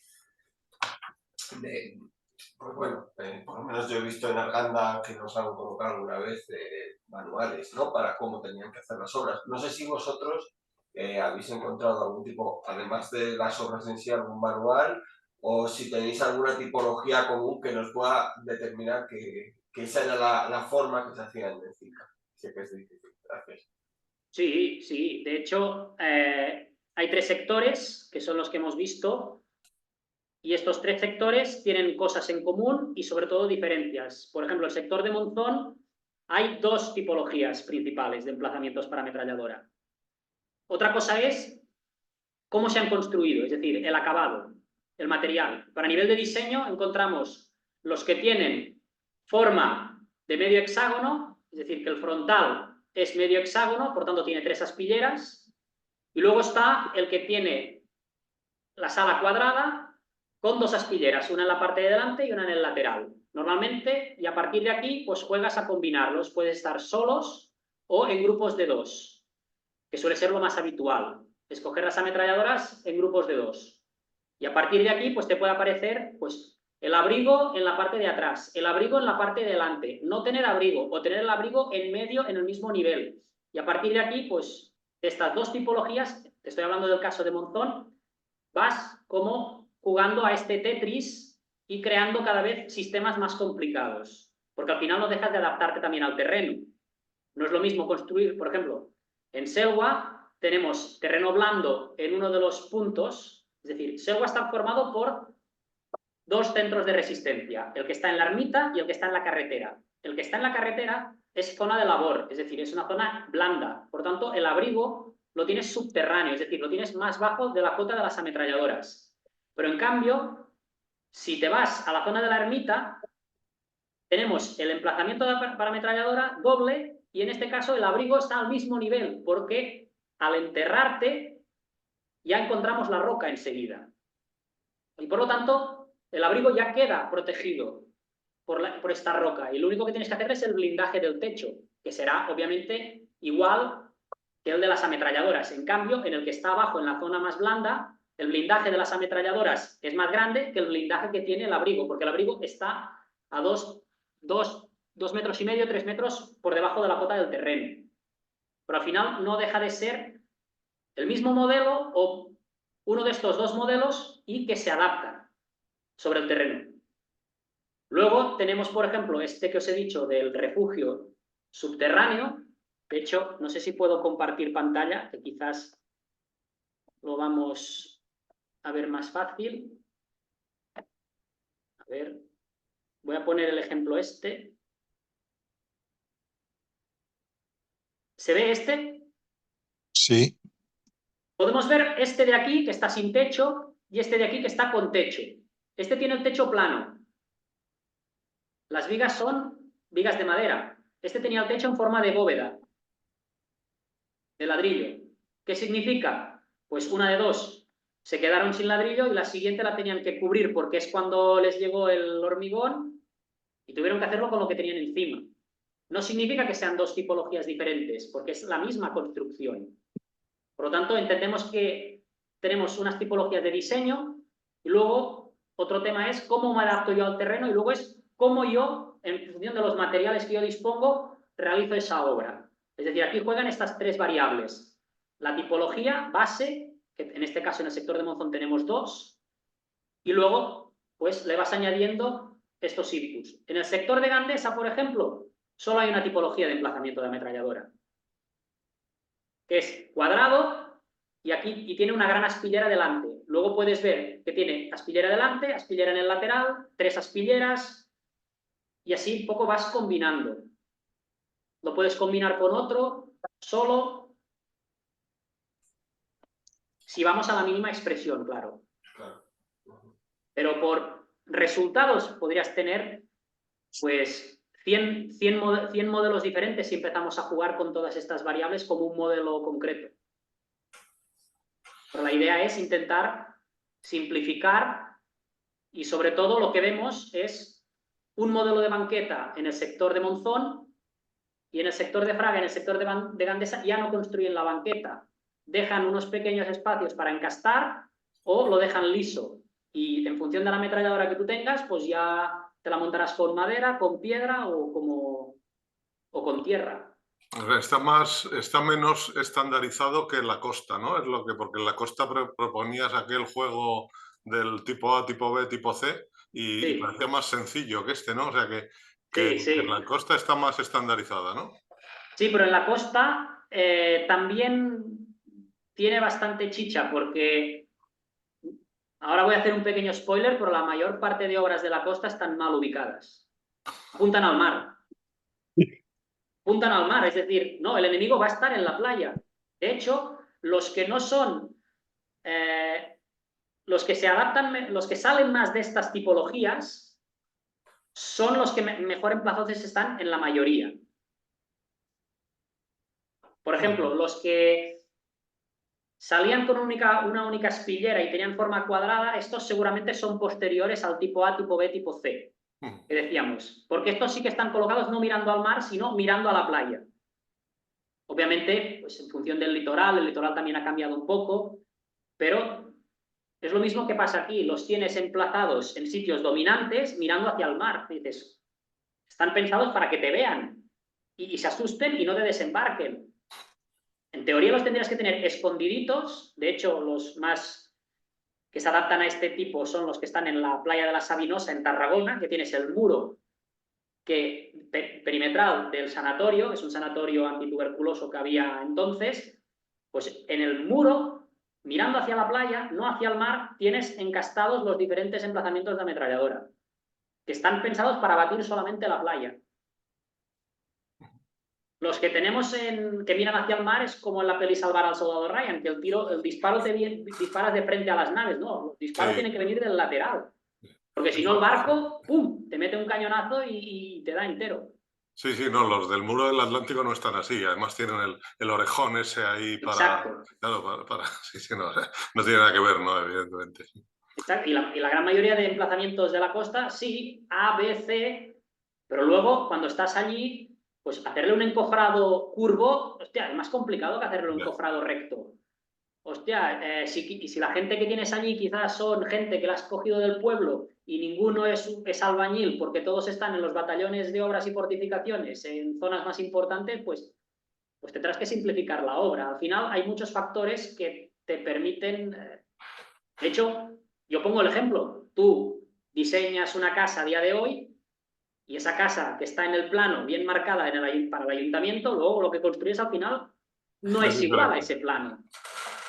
Porque, ostras, aquí hemos picado y ha salido la roca muy dura. Ostras, el ayuntamiento ha cambiado la normativa y resulta que esto que estaba bien ahora está mal. Y tienes que adaptarlo. Al final pasan muchas cosas en una obra y al final tú lo que tienes que hacer es adaptarte. Si no llega al cemento, pues el techo tendrá que ser con rollizos de madera y lo que le puedas poner encima. Y uno te dirá, pues es un modelo diferente. No, es el mismo modelo, lo que pasa que por circunstancias tal. Yo entiendo que en la zona de Madrid la cosa es un poquito más complicada porque tenéis obras de regimiento, es decir, un regimiento te hace un diseño concreto. Entonces, aquí estamos hablando de que hay dos tipologías en un sector que tiene 50 kilómetros, 60 kilómetros.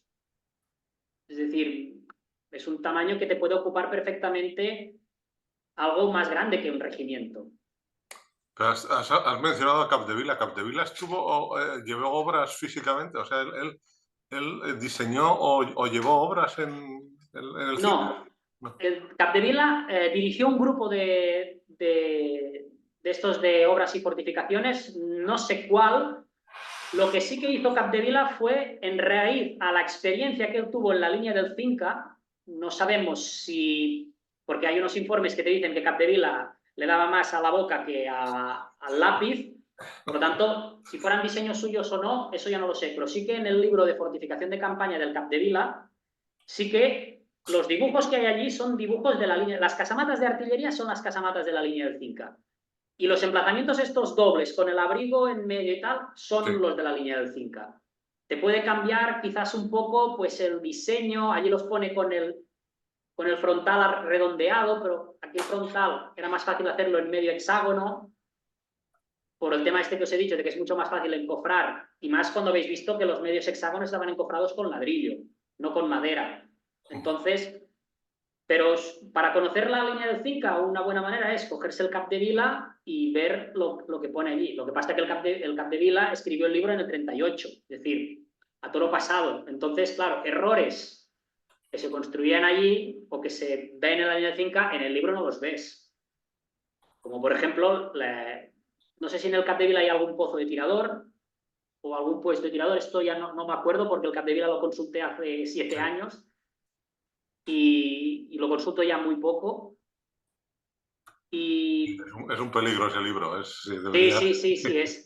Está muy bien para introducirte al mundo de la fortificación, sí, pero hay que cogerlo con pinzas. Después lo mejor que puedes hacer es olvidarlo, sí. Yo tenía un profesor en historia de la arquitectura que me decía, ahora imaginaros que hay un apocalipsis como el del lunes y solo sobreviven los discos de David Bisbal.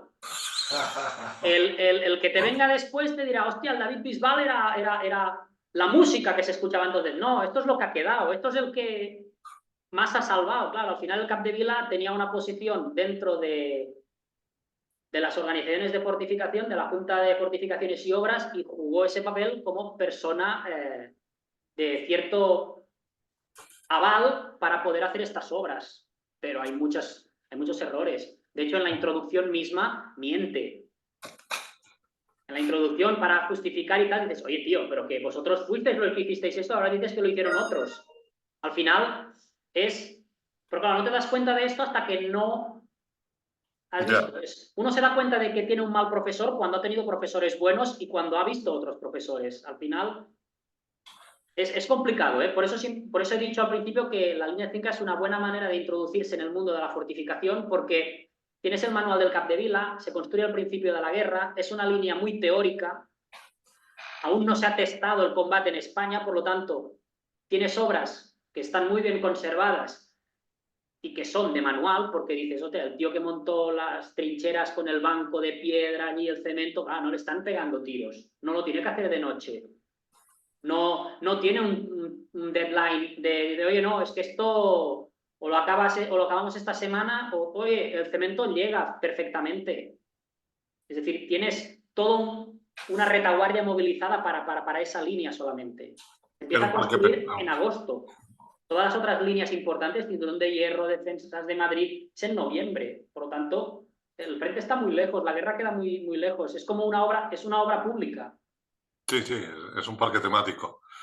Bueno, pues yo creo que si no hay más preguntas, vamos a agradecerte el que hayas compartido con nosotros. Bueno, yo quería comentar, sí. Perdona, es muy rápido, es que de hecho en los modelos estos del Capdevila, que hay anteriormente el grupo de fortificaciones, pero también hay antes de la Guerra Civil los del Sánchez Tembleque y compañía, que de hecho son modelos que se van repitiendo en el tiempo, desde el año 35-36. Y de hecho los modelos se van repitiendo, incluso los dibujos de las trincheras estas en zigzag de 10 metros por 10 metros, aunque ya no aunque no salgan pozos de tirador, pero se van repitiendo estos modelos en los manuales de fortificación, porque incluso el del Capdevila hubo una reedición en el 39, por ejemplo, ¿no? Sí, no, pero en realidad son anteriores, ¿eh? Es decir, eso viene principalmente de manuales franceses de la Sí. Primera Guerra Mundial, pero vamos, son muy repetitivos. Son ese tipo, porque Capdevila está firmado, pero luego hay unos libros por ahí que funcionan, que son libros como anónimos, que funcionan de modelos en el ejército que se van repitiendo en los años 40, incluso después. Exacto, sí. Sí, no, eso es.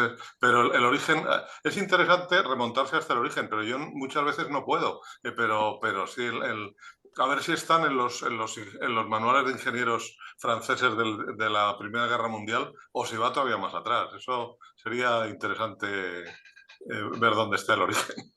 Incluso hay modelos del Tembleque y del Capdevila que están en manuales británicos. Es decir, sí.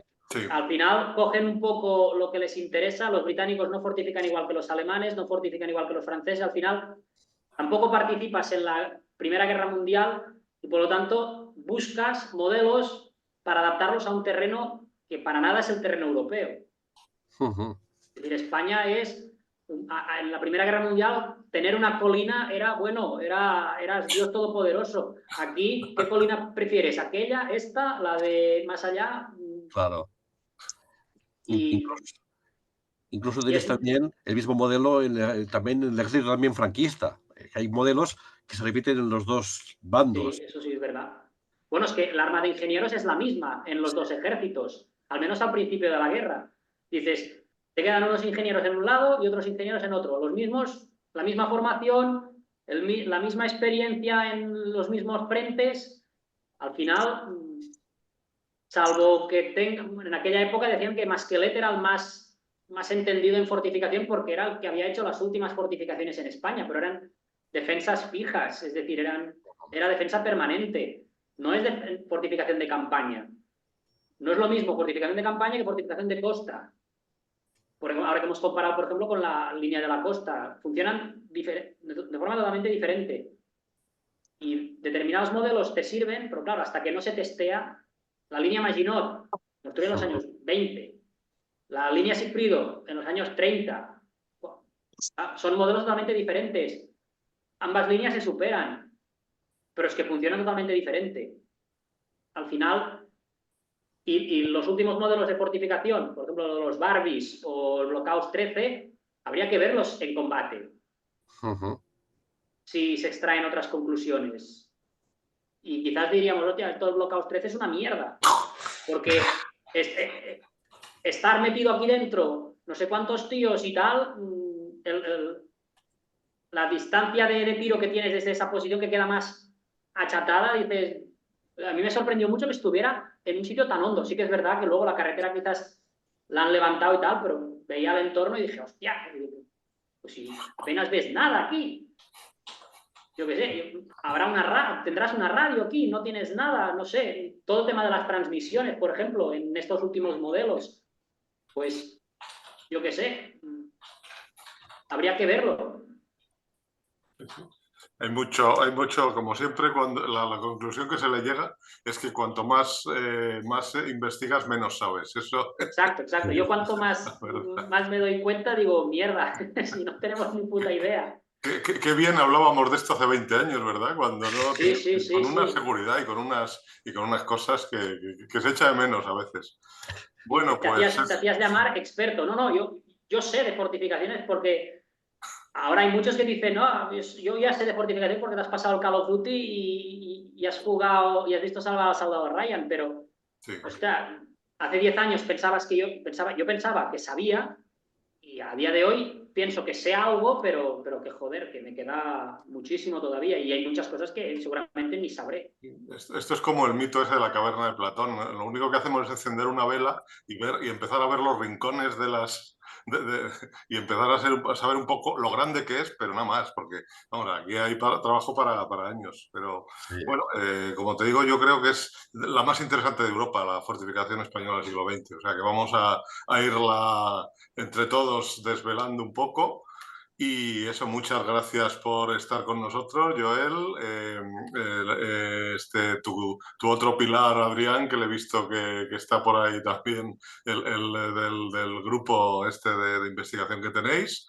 Y nada, de momento arrancamos sin un plazo fijo, pero la siguiente la siguiente línea que hablaremos pues será otra línea del siglo XX. Ya veremos quién es el que acepta el reto de continuar explicándonos si es por el norte, si es por el sur, si es por el oeste, por donde sea.